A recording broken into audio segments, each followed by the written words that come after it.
Hello everyone, welcome to debjitdecodes. So in this video we are going to see the activity selection problem.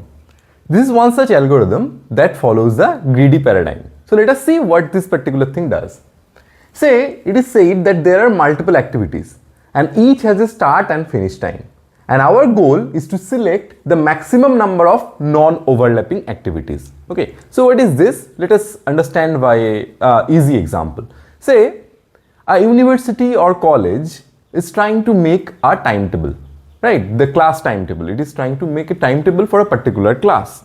So what it is asking, suppose say there are professor 1, there are professor 2 and so on. So there are 10 professors. So that particular university who is making the timetable, that particular person is asking from all the professors that give me your time slot, that from which time to which time you are available. And to take a class, how many hours do you need? Do you need 1 hour to take that class? Do you need 2 hours to take that class? And so on, right? Say now professor 1 is saying that I am available from 10 to 12. Okay, from 10 am to 12 noon, I am available. So in that case, I am free in this time. So if you are giving me a class, give me within this time frame, right? So what is the role of that guy who is fixing the timetable? That is to make sure that there is non-overlapping, that this professor and that professor is not getting overlapped, any class is not getting overlapped, to check all these things and to make sure that to give the maximum number of classes possible in a particular day. So that is the actual role of that particular person who is making this timetable. So let us understand, suppose say, let us understand by this table. Okay, we will be solving this table after some time. So see, there are few activities from A1, A2, A3, A4 and so on up to A10, right? Each activity is having some starting time and each activity is having some finishing time. So say this activity is starting at 9 and it is finishing at 10. Suppose for the university example, let us say the university starts at 9 and it closes at 6 p.m. 18 means 6 p.m. You can think it as a 24 hours format, time format. Okay.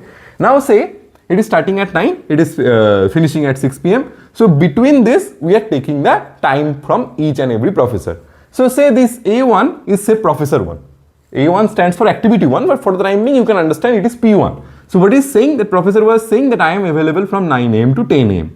Professor 2 is saying from 9 am to 12 noon I am available and I need to take say 3 back-to-back classes. Say one class is of 1 hour. So if that is 9 am, it is starting at 9 am, it is finishing at 12 am, so 12 noon. So it is saying the professor is asking for 3 classes for that particular class. Say for an example, this class is DBMS.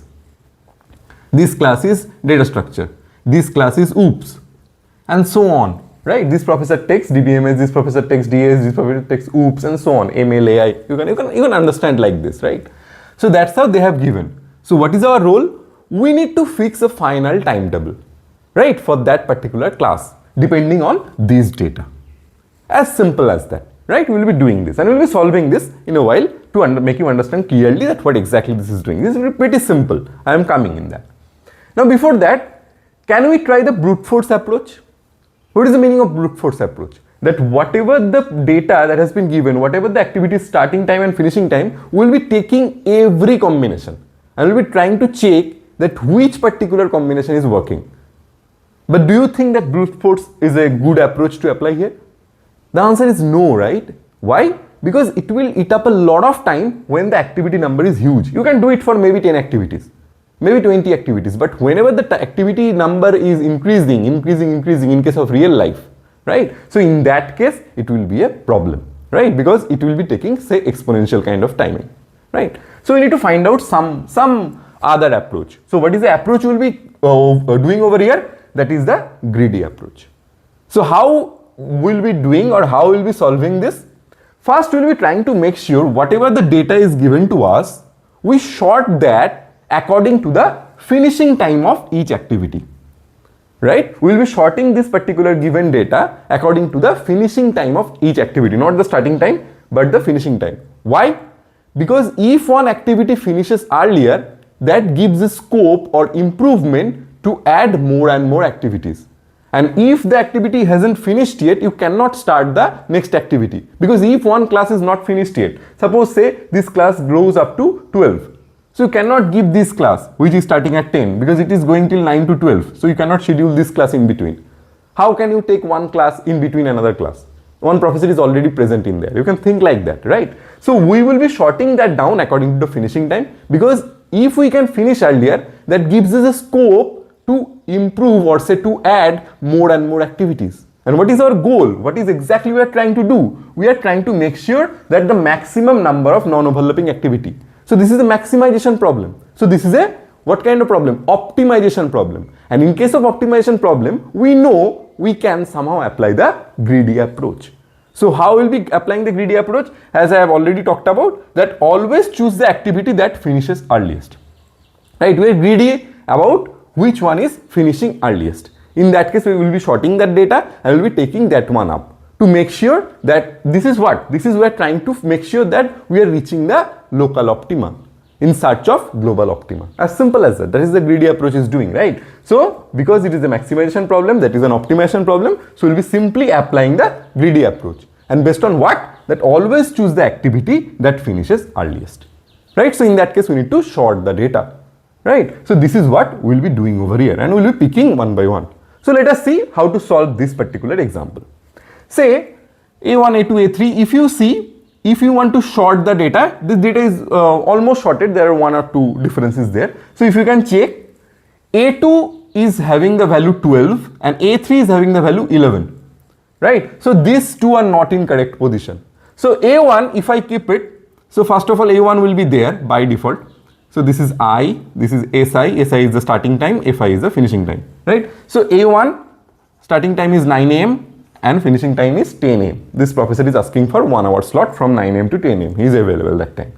Now A3, now we need to put A3 because A3 is having the lesser smaller finishing time compared to A2. So it would be 10 and 11. Then if you see 12 is there, so I can simply put this one. So this is A2, simply it is 9 and 12. Then I think if you see this data, it is almost shorted. So we can place back to back A4, A5, A6, A7, A8, A9 and A10.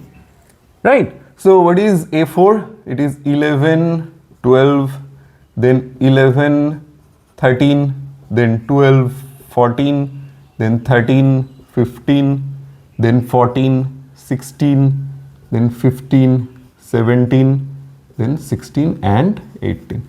So what we have done, the first step, we have shorted down the whole thing, the data given according to the finishing time of activity. If you see this shortest 10, 11, 12, 12, 13, 14, 15 and so on.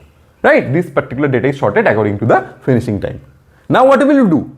We will be trying to pick one by one from the first value and we will see whether or not we can accommodate. How we will see? Let us have a quick look.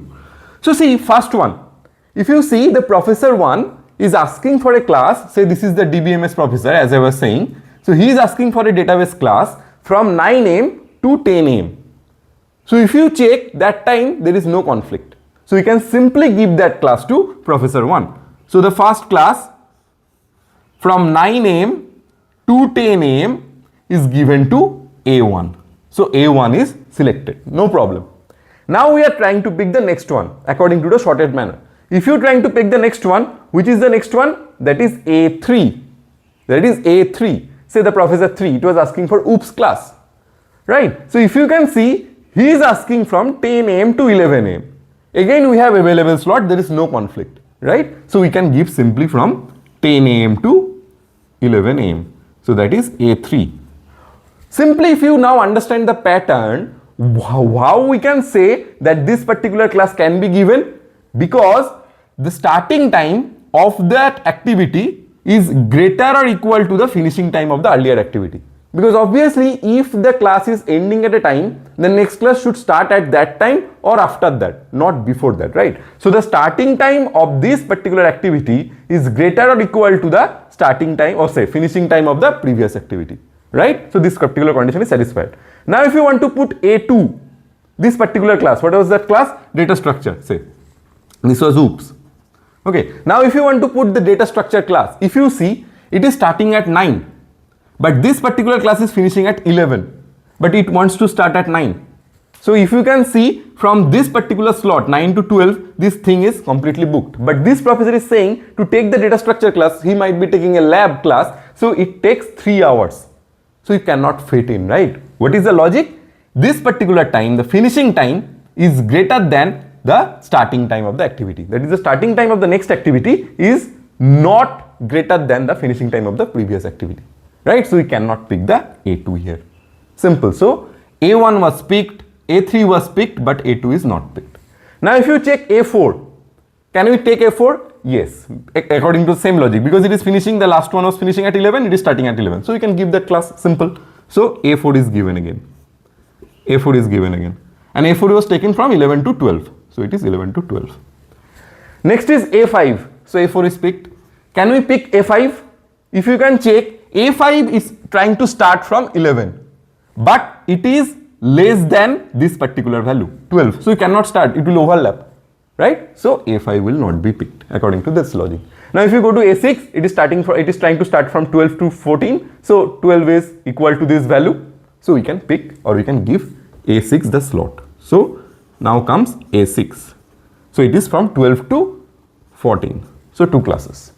Now if you pick A7, it is trying to start at 13, but it was ending at 14. So conflict, or say overlapping, cross. A8 we can give because it was finishing at 14, it is trying to start at 14.